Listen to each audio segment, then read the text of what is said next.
Hello, darlings. You've all heard of Marilyn Monroe.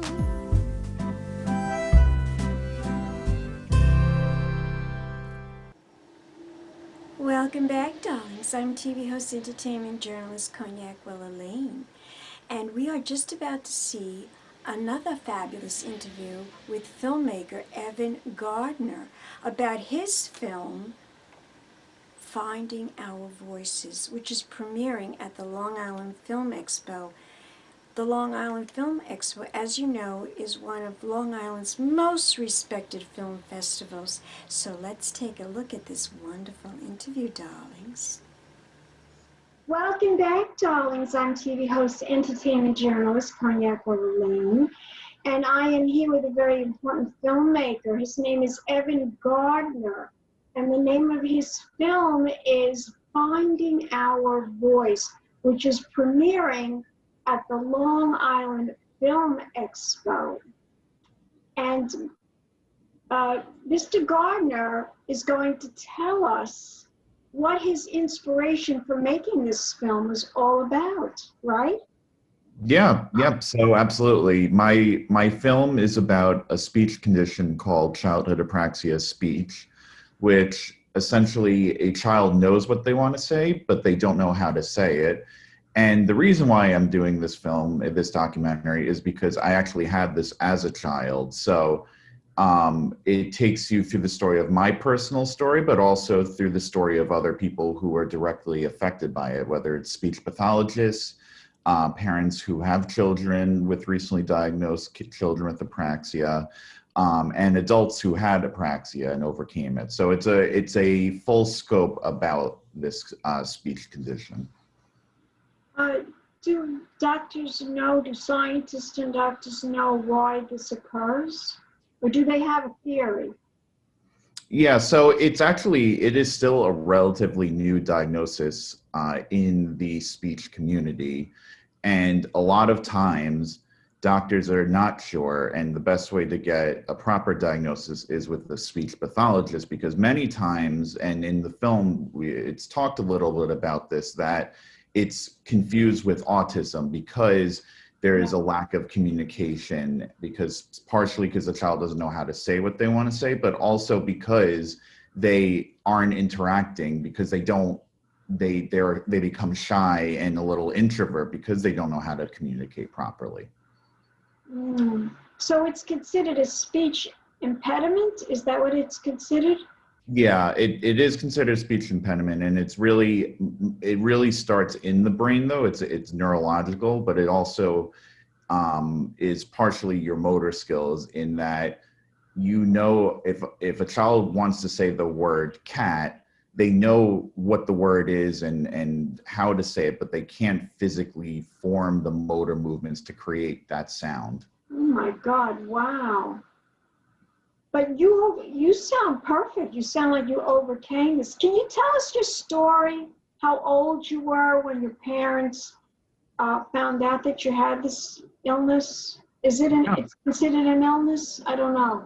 I mean, I would say that the community who works with apraxia, they can define it as a condition. And I was diagnosed when I was 5 years old.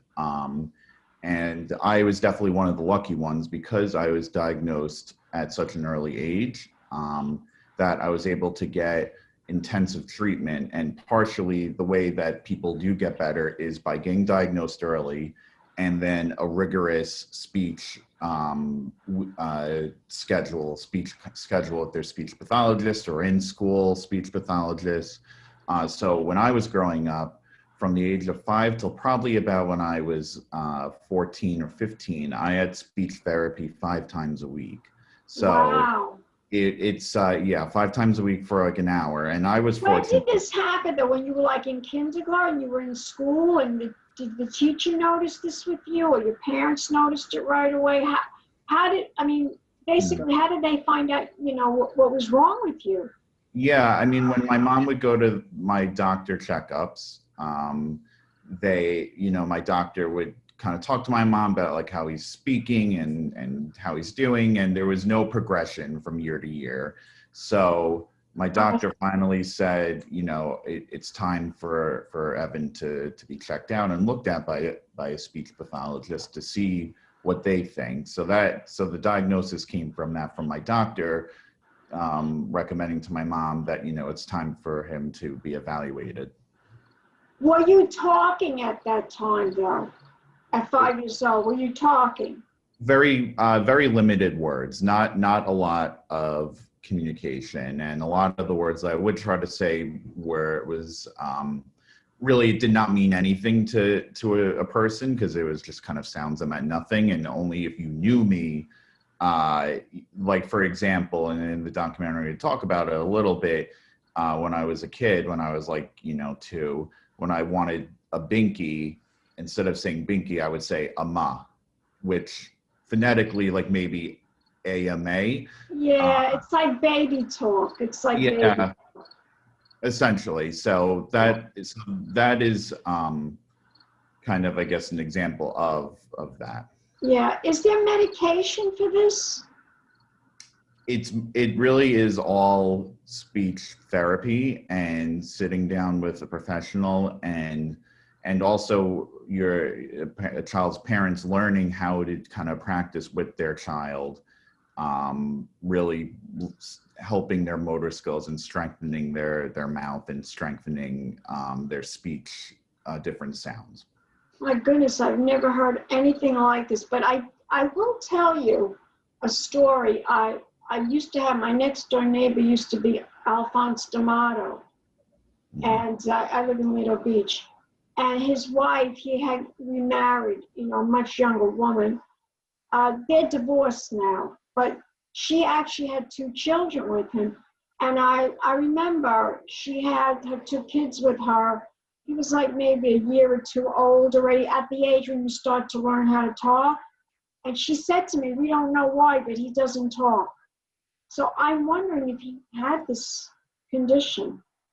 It was a diagnosis that really, there was people, as I was doing my research, that even in the late 80s, that it was not an official diagnosis. It was really in the 90s when this became an official diagnosis. Yeah. So, for example, Ronda Rousey is actually, if you don't know who that is, it's a very famous UFC women's fighter who for a long time was a champion, and she actually had apraxia and didn't realize it until much later in life. So it's I can't say I'm surprised to hear something like that, because I've actually heard this now in my course of doing this and kind of doing the film circuit, stories about people where they say, oh, you know, maybe so and so might have had apraxia, and it's possible.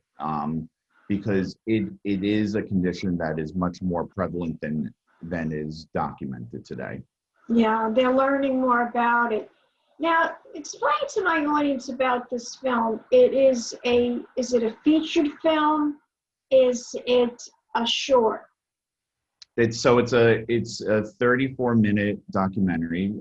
It's a documentary. Okay. Yeah, and it's one of the it's actually nominated for Best Short Documentary at the Long Island Film Expo. So it's a 34-minute short documentary. So for this, it's a short documentary. I consider it a longer piece, but it really does take you through the full cycle of learning about apraxia. So in the film, in this documentary, do you interview doctors and people that have had this condition?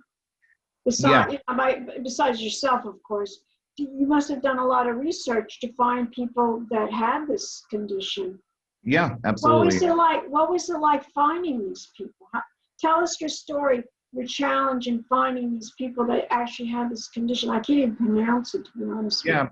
Yeah, absolutely. So originally, this documentary was for my master thesis in international communications, and part of it, instead of, my professor was very kind in allowing me, instead of to do a 80-page paper, he allowed me to do a documentary because he knew my background and what I do. So I did the research, and I actually reached out to the national organization, Apraxia Kids, that my mom actually reached out to when I was a kid, seeking help and guidance. So I reached out to them, and I established a relationship with them again. to help me kind of help me find speech pathologists, and then from there I talked to the speech pathologist to help me, to see if I could speak with some of the parents that bring their children to them. And the documentary developed that way, really a lot of branching out and a lot of kind of making connections from one person to the next. So while I do interview my mom in it, I do interview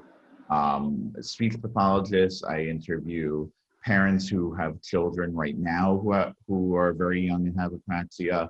And then I also interview adults and young adults who had apraxia or consider them to still have apraxia. So it really does take you through the full, every kind of angle about it.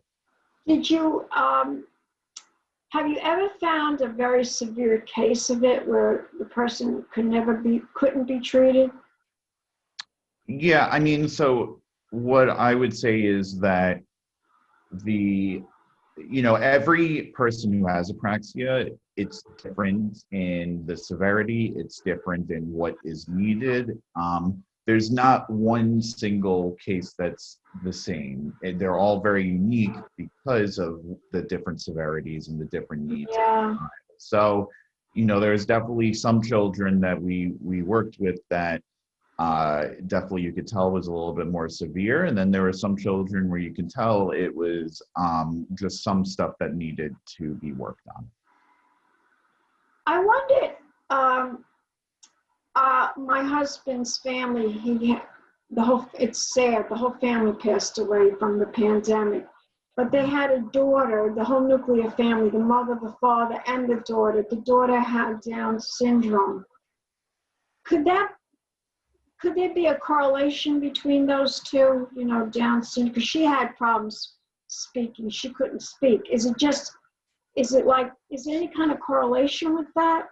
So one of the big misconceptions, and especially a lot of doctors accidentally do this because they don't understand apraxia enough, is that an initial diagnosis for a lot of the children is autism or Down syndrome. Yes. It's very much the case where that is not actually what the issue is at hand, because the child sometimes will not communicate because they become introvert, because they can't get their thoughts across, so they don't even bother to try to be expressive. So it actually is a big misconception that sometimes is initial diagnosis that children have.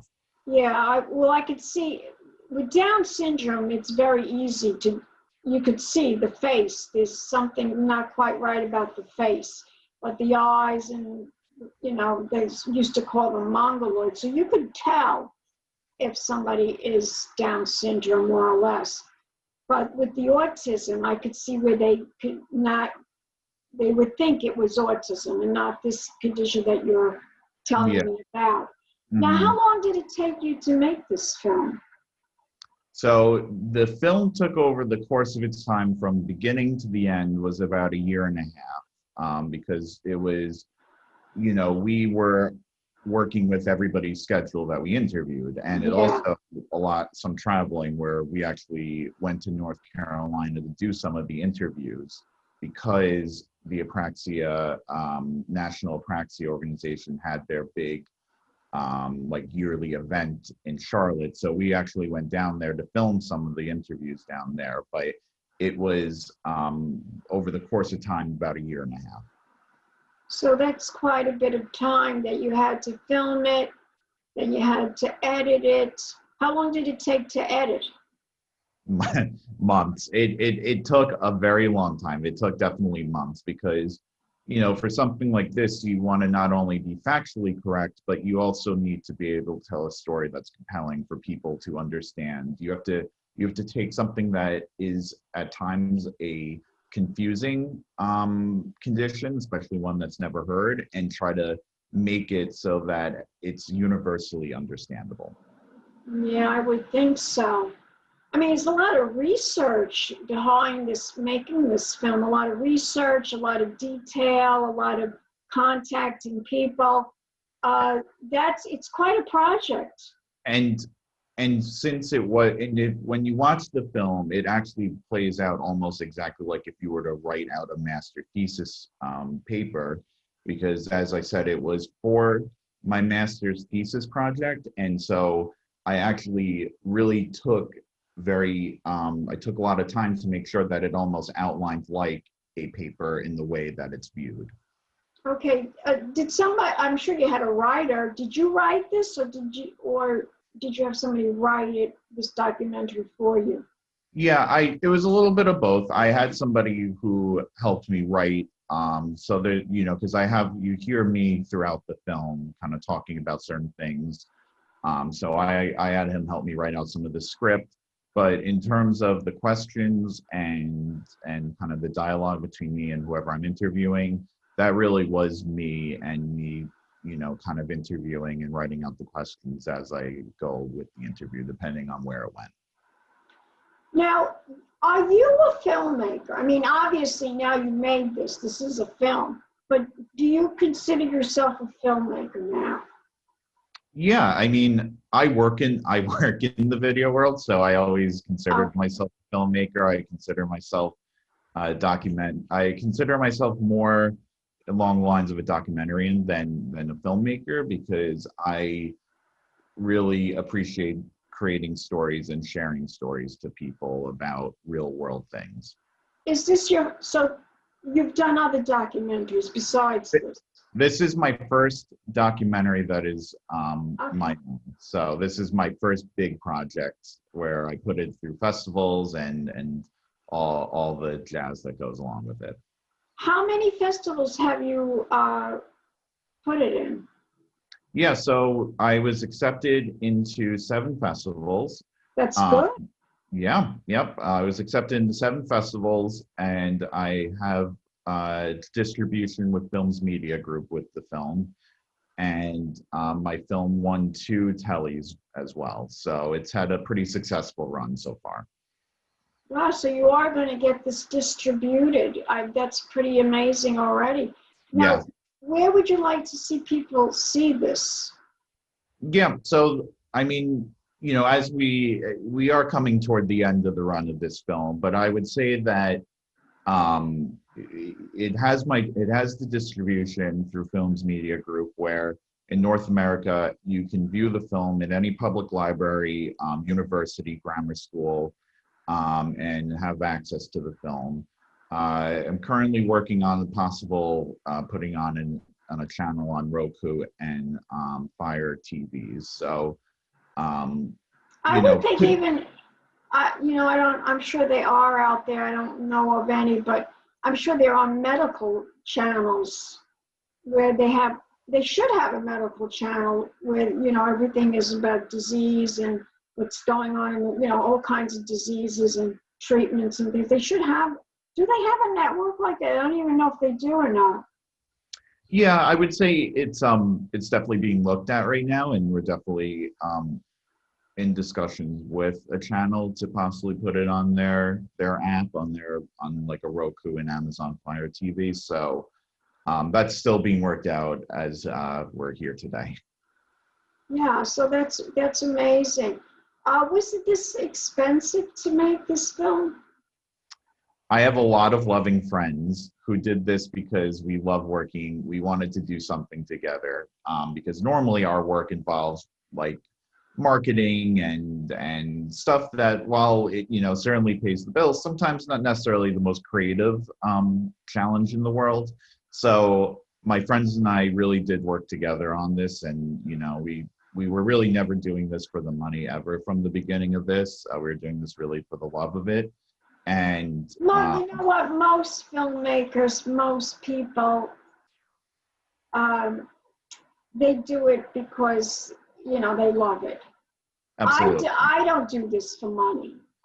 What I do when I interview fascinating people like yourself, I'm not doing it for money. I do it because I love it.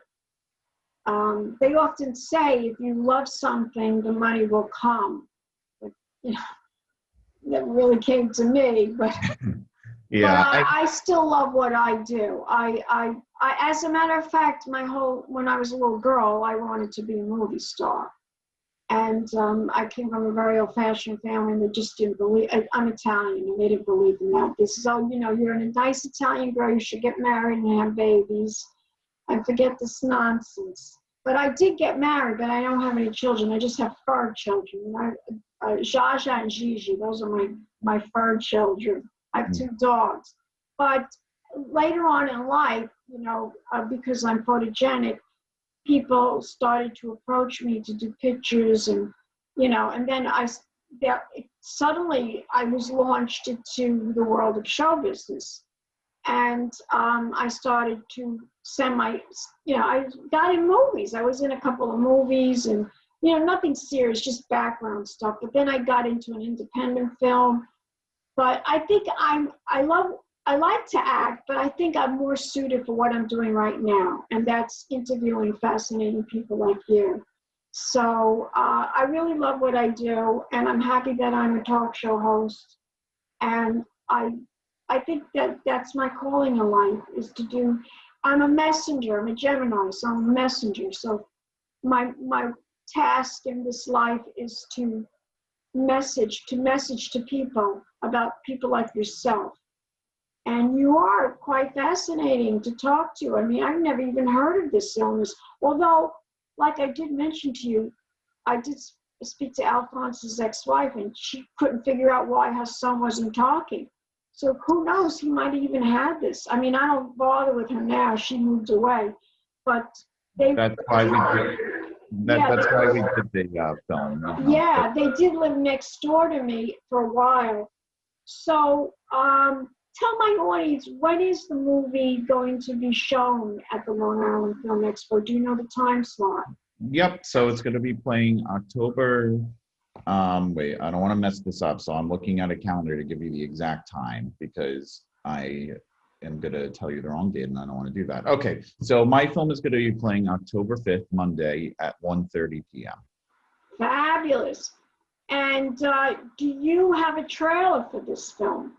I do. I also have a website, and I have social media. So if you look up findingourvoicefilm.com, that's my website, and you can go there to learn more. There's also Instagram and Facebook, both Finding Our Voice Film as well.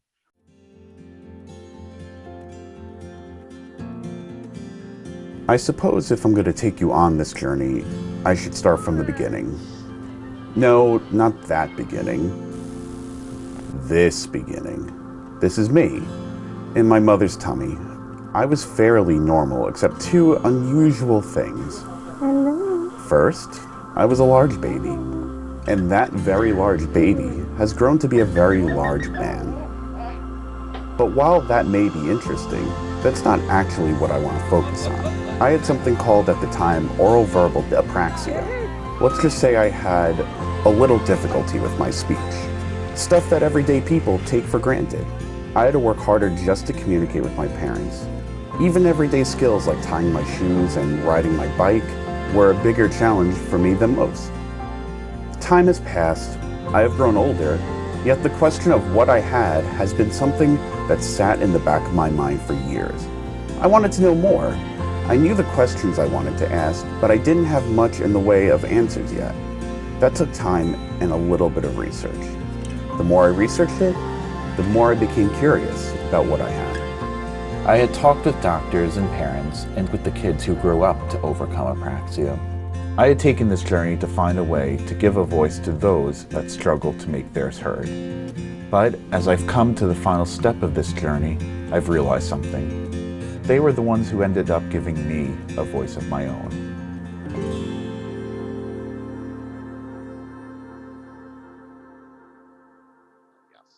Very good. And tell my audience again, if they want to learn more information, what is the website? Sure. So if you want to learn more about my film, you could go to www.findingourvoicefilm.com.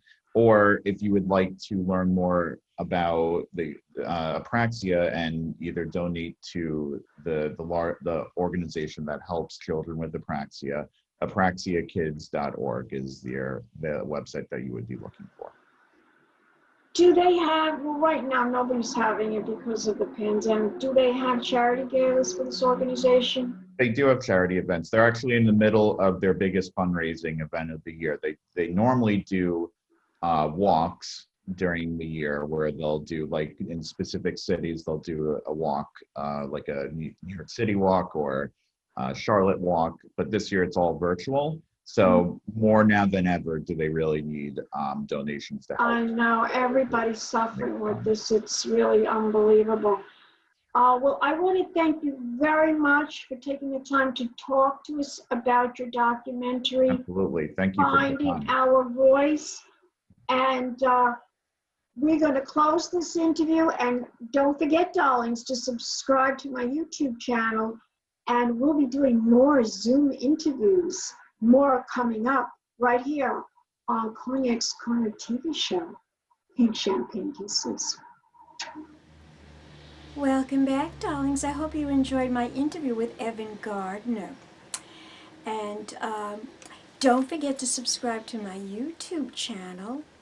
And you know I always do wonderful interviews about Zoom celebrities, celebrity Zoom interviews, and pretty girly pink shopping hauls about fashion and decor. Keep watching, darlings. Don't forget to subscribe to my channel, Pink Champagne Kisses.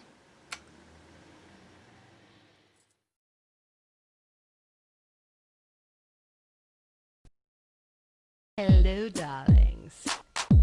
You've all heard of Marilyn Monroe. Some of you know Bridget Bardot. Well, now it's time for the Cognac show. I said cognac, ooh, ooh. I said cognac, ooh, ooh, ooh. I'm a bubbly blonde, fabulously dressed to impress. One of a kind girl. I was brought into this world wrapped up in pearls. I love to mingle, though my husband reminds me I'm not single. I meet and greet both the famous and the elite. I ride in limousines, drinking the finest champagne, wearing furs, dazzling diamond jewelry. A girl can't complain. I live the upscale life, dining in the finest restaurants, eating the best caviar for free. And no matter how much I enjoy cognac, ooh, ooh. I said cognac, ooh, ooh, ooh. This has been a Crybaby Productions, darlings.